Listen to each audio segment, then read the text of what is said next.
Press the subscribe button and hit the bell icon to never miss another update from Ghazi Always. Never gotten quite such an applause before. I've done a lot of things, but this is the first time I feel like I've done something worthwhile.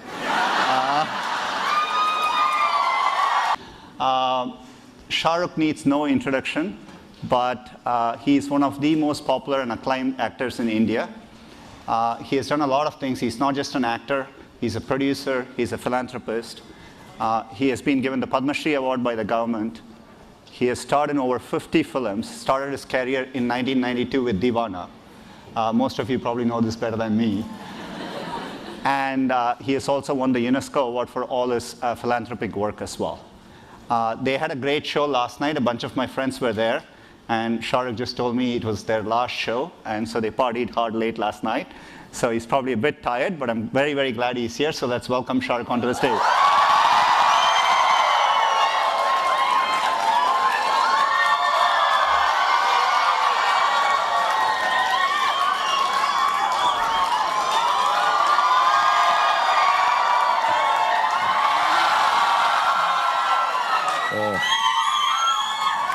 This is overwhelming. First of all, I never expect. Thank you. I love you too.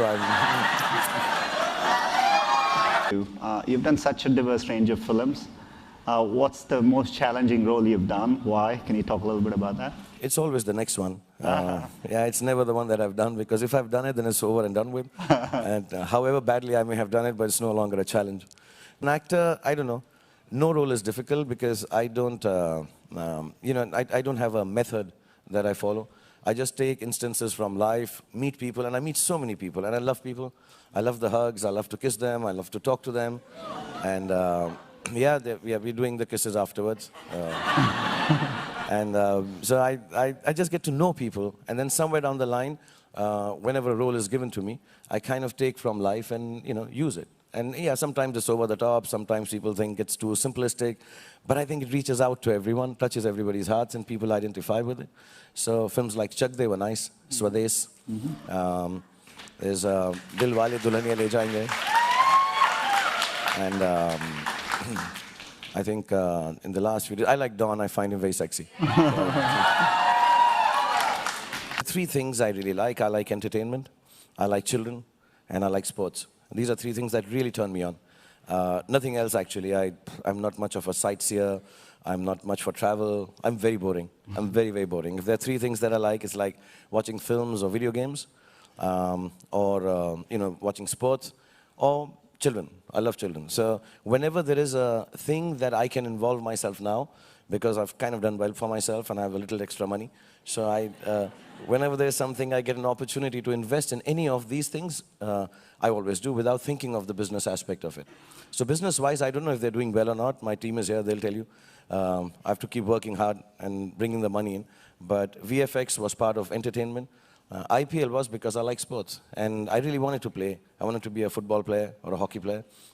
And it sounds very pompous. When I couldn't become a player, I thought, let me just go ahead and buy a team instead. But I did for my kids. That's the way I think as well. So no. Yeah, I just said, let's go and buy a team. My kids liked it. We were sitting one day and they said, we should have a league team because of the English Premiership League and all. And I just went and bought it. And I remember we were to bid for it the next morning at 11 o'clock. And the bidding was very high, much more than I could afford or I still can afford. And all big corporates were doing it. And I was awake, and I was hoping somehow my bid is not accepted because I didn't have the money. So I just went ahead, and after I bought it also, we lost so many years and so pathetically that I became very sad. The business was bad, and the game wasn't being won, and it's been a roller coaster ride. But, I stuck around with it for 3 years now, and 5 years. And somehow things have turned. Because I truly believe, and some of you are younger here and you should know this, I don't want to sound philosophical and as if I'm giving you a lecture, but just when you think things are going to go wrong, if you hold on to them, they kind of turn around. Just that last brink is always the most important one. And I think for India especially, it's very important that the youngsters are educated if we want to change the country, because we have everything going for us. If we are just educated a little more or have access to education. So I would request everyone who's working at Google, figure out something specific, because you're the intelligent ones and smart ones and the fun ones. Figure out some specific things for Indian education so that it reaches deep inside the heartland of India, because we need kids like you coming here and ruling the world.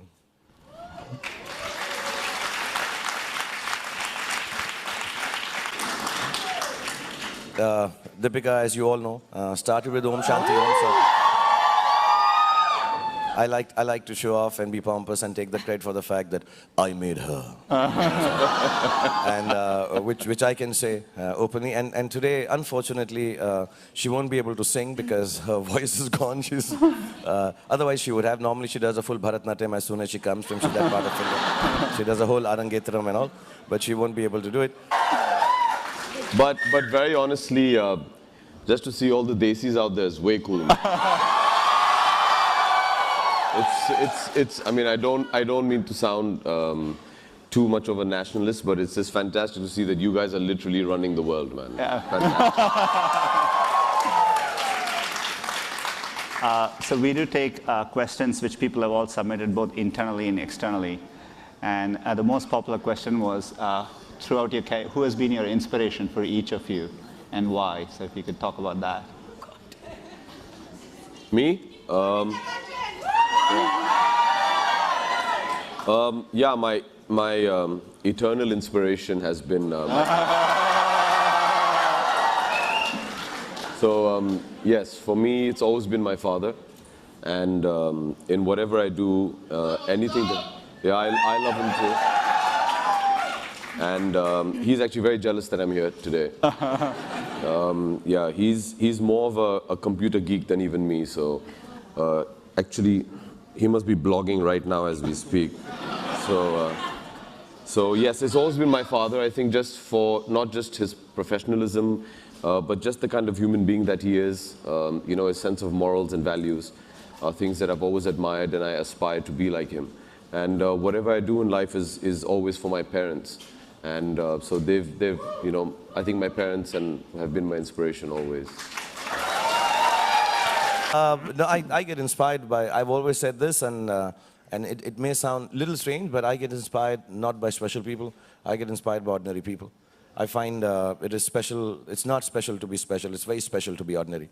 And I see people who achieve so much with such little facilities at hand. I get very inspired by that.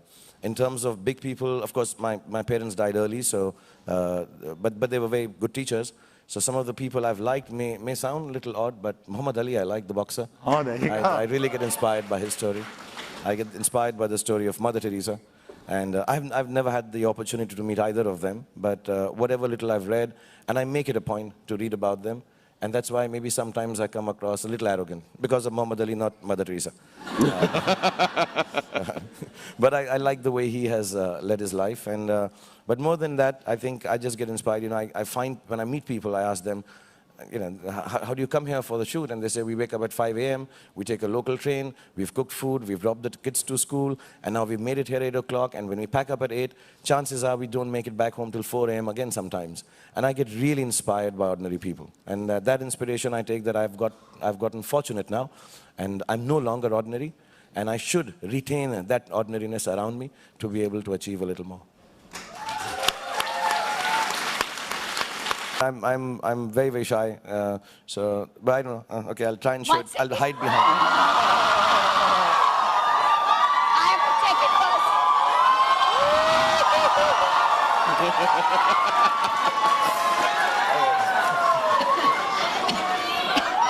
first. I'm sorry, I'll start blushing and all.